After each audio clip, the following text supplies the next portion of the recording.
Narkoba adalah ancaman nyata bagi masa depan kita. Mari kita mulai cerita ini dengan satu tujuan. Bersama-sama kita bisa mencegah penyebarannya, lindungi diri dan keluarga. Guys, ini Raka. Dia kelas 2 SMA. Sekilas, dia kelihatan seperti pelajar SMA biasa. Tapi kalau diperhatiin lebih jauh, ada yang beda. Wajahnya kuyuh dan sering kelihatan murung. Pandangan matanya kosong, kayak orang lagi bengong. Terus, emosinya juga bisa naik turun gak jelas. Kalau diajak ngobrol, bicaranya gak jelas dan seringkali gak nyambung. Setelah diselidiki, ternyata Raka adalah seorang pengguna narkoba. Nah, punya teman atau kenal seseorang yang mirip Raka nggak?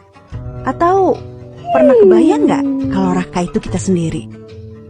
Narkoba atau sering juga disebut nafza, singkatan dari narkotika, psikotropika, dan zat adiktif lainnya, adalah istilah yang ngegambarin semua bahan atau senyawa yang bisa menyebabkan penurunan kesadaran dan bisa mengakibatkan ketergantungan kalau digunakan dengan tidak sesuai. Penyalahgunaan narkoba bisa membuat kita kecanduan yang akhirnya bikin kita terus-terusan mengkonsumsi narkoba dengan jumlah yang makin banyak pula. Dampak kecanduan narkoba bakal dirasakan oleh otak kita, terutama otak bagian depan yang fungsinya mengatur gerakan, ucapan, perilaku, memori, emosi, dan kepribadian kita. Kita jadi nggak bisa berpikir jernih, gampang lupa, dan sulit berkonsentrasi.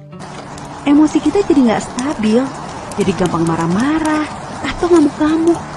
Keluarga dan teman juga bisa jadi frustasi ngadepin kita yang kayak begini. Yang bikin serem, fungsi otak kita belum tentu bisa pulih lagi, walaupun kita udah berhenti menggunakan narkoba. Nah, bayangin sekarang, kalau ini terjadi di masa pandemi kayak sekarang ini. Udah kesepian, depresi, stres gara-gara pandemi, masih ditambah lagi depresi dan kesepian karena dijauhin teman dan keluarga. Kebayang gak sih? Kita ngajakin teman untuk mabar game online, tapi gak ada yang mau. Bukan karena kita jago mainnya, tapi karena takut pas lagi asik main, kita tiba-tiba ngegas gak jelas cuma gara-gara hal sepele. Males kan?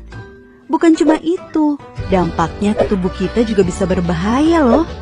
Beberapa hasil penelitian bilang kalau penyalahgunaan narkoba bisa berdampak pada penurunan kekebalan tubuh kita. Akibatnya tubuh jadi lebih gampang terserang virus, seperti virus corona yang lagi rame-ramenya sekarang ini. Makin serem kan? Nah, setelah tahu dampak negatif narkoba, terus gimana dong caranya supaya kita nggak kejerumus menyalahgunakan narkoba, terutama di masa pandemi seperti sekarang ini nih? Banyak teman-teman yang menggunakan narkoba gara-gara mereka merasa kesepian dan gak punya teman. Jadi mereka gak punya tempat curhat saat stres. Jadi hubungan pertemanan yang sehat itu penting banget buat ngebantu kita menghindari narkoba. Nah, di masa pandemi kayak sekarang ini, gimana kita bisa tetap menjaga hubungan dengan teman-teman kita, padahal ketemu aja sulit? Ya banyak caranya. Misalkan, begitu selesai sekolah online, jangan cabut dulu, tapi sempetin ngobrol sebentar sama teman-teman. Atau bisa juga ngajak teman-teman untuk main game online bareng sekelarnya bikin PR atau tugas.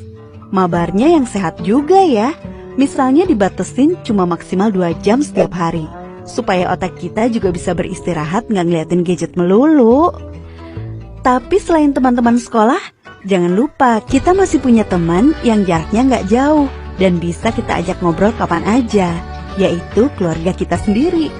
Ingat, masa pandemi ini bisa bikin stres siapa aja, termasuk kakak, adik, atau orang tua kita. Nah, daripada stres sendiri-sendiri, kenapa nggak sekali-sekali kita ngobrol sama mereka sambil sekalian curhat, ya kan? Kadang-kadang ngobrolin masalah yang selama ini kita pendam sendiri dengan keluarga bisa bikin perasaan kita jadi lebih lega dan meringankan beban pikiran kita juga. Terus kita juga mendingan cari kegiatan untuk mengisi waktu luang selama pandemi ini, biar nggak kebanyakan bengong dan akhirnya malah jadi bikin kita iseng nyoba-nyoba hal yang nggak baik, termasuk nyoba-nyoba pakai narkoba. Banyak loh kegiatan yang bisa kita lakuin selama masa pandemi ini. Misalnya, nekunin hobi baru seperti nyusun puzzle, main Rubik Cube, berkebun, menulis, dan banyak lagi. Atau belajar hal-hal baru di internet, misalnya belajar main alat musik, belajar menggambar, belajar masak, dan lain-lain. Atau video call sama teman-teman untuk ngebahas konten terbaru dari YouTuber atau selebgram favorit. Atau bisa juga melakukan kegiatan religius, hati jadi tenang.